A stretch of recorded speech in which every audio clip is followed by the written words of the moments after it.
né? E aí, quando o toxoplasma, ou até outro tipo de parasita, quando chega no pulmão, ele penetra nos alvéolos e vem para a traqueia. Aí ele começou microscópico, lembra? Você ingeriu no ar, ou estava em algum alimento, você nem enxergou. Quando ele chega lá no pulmão, já atravessou vários órgãos, ele já deve estar com uns 2 centímetros, né? E ele pode até te dar aquele pigarro, né? Gente que tosse, tem pigarro, pode até expelir. Tem criança que expele, né?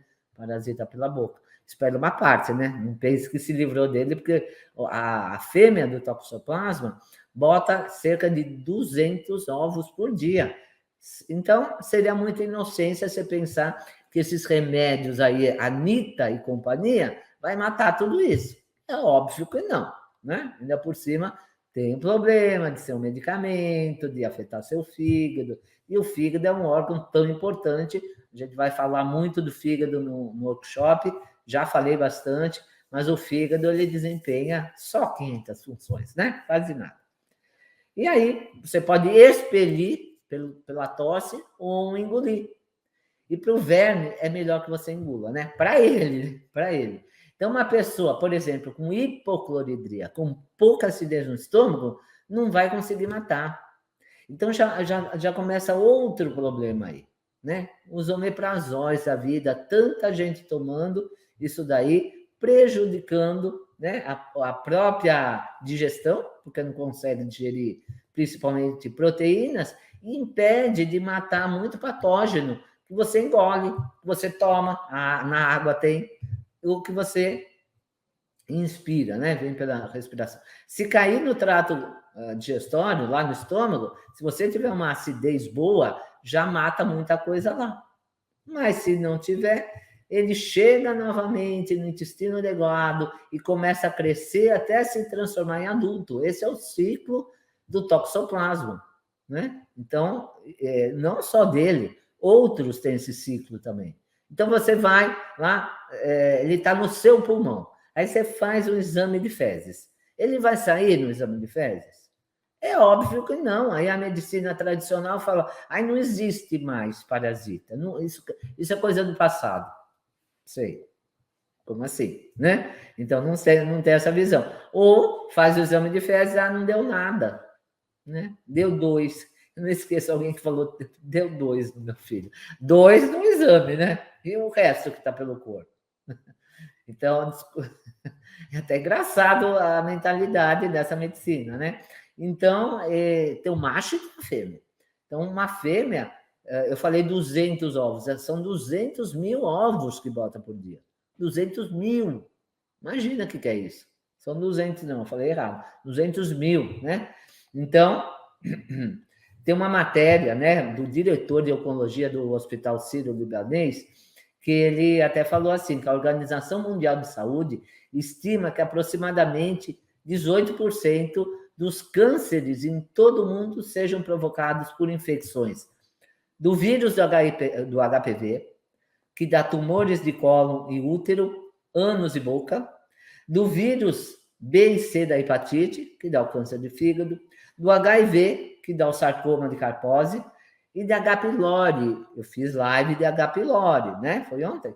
Antes de ontem? Eu fiz a live, quem não assistiu, assista, que dá o câncer gástrico. Isso, palavras do diretor do Sírio-Libanês, né? E a maioria das doenças que nós temos nos dias atuais são causadas por vírus, bactérias, fungos, vermes, todos eles são parasitas. Quando a gente fala parasita, a pessoa fala, é verme. Mas bactéria também é, H. pylori vai ser eliminada lá no protocolo IDF. Porque a gente vai desparasitar, tirar a parasita. E é toda a gangue do mal. Fungos, bactérias, vírus, os próprios vermes, todos são parasitas que moram no seu corpo e que não pedem licença para entrar. Então, a medicina atual acha que os parasitas, principalmente os vermes, são coisas do passado, que quando eles se alojam no intestino e um simples vermífugo dá conta do recado. E a gente sabe que não é por aí, né? Mas hoje em dia, mesmo com a vigilância sanitária, né? os casos de infestação por parasitas estão em patamares altíssimos, ocasionados por quê? Ocasionados por doenças físicas e ocasionando, né, doenças físicas e mentais que a medicina alopata não correlaciona uma coisa com a outra, né? Então, se a pessoa está com princípio de Alzheimer, um princípio de demência, um Parkinson, vai dar remédio, né? Vai dar aquele remédio tentando, né, contornar mais ou menos, que não dá resultado, não tira a causa. De repente, você tirando um parasita que está se alimentando da sua B12, você pode reverter um Alzheimer. E muitas vezes o diagnóstico de Alzheimer é errado, né? Foi diagnosticado errado. Por quê? Porque a deficiência de B12 dá falta de memória, dá falta de concentração, porque é ela que ajuda a formar a baía de mielina, ela atua no sistema nervoso central. Então, a falta da B12 pode dar um diagnóstico errado, né? Confundem com Alzheimer. E pode ser parasita que está lá comendo. Um Ascaris lumbricoides, por exemplo, se alimenta de B12. Então, não adianta nem suplementar, porque o parasita está se alimentando da B12 que você suplementa. E muitos nem suplementam. E muitos vão no médico com vitamina B12 200, 300, e o médico fala que está bom. Depois dá lá. Está com Alzheimer. Né? Então, as pessoas estão cada vez com uma imunidade mais baixa, desbiose, e com tudo isso, o organismo não consegue controlar os patógenos. Se você tem uma carga tóxica nas alturas e a sua imunidade nas baixuras, né, nas baixezas, enfim, a carga tóxica ganha. Não é? É igual um jogo de futebol aí. Né? O time adversário está com 11 no time, o time completo. Do seu lado tem 2, 3. Quem que vai ganhar? Né? Ou então você está jogando com 3, 4 sem goleiro. Quem que vai ganhar? Não tem o goleiro para se defender. Né? Então, o seu intestino está desbiótico, não tem imunidade. É o intestino que produz a imunidade. 90% vem do intestino. Seu intestino está hiperpermeável, com a barreira intestinal toda falhada, toda aberta, com mais bactérias patógenas do que bactérias do bem, está em desequilíbrio, está com uma desbiose. Aí vem um parasita lá, né?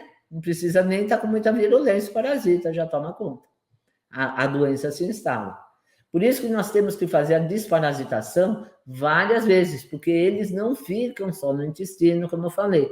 E tomando um vermífugo, ou provocando uma diarreia, que muita gente toma laxante, ou fazendo um enema de café, não vai ficar livre desses parasitas. Muita gente me pergunta, enema de café é bom? É, mas não é só ele.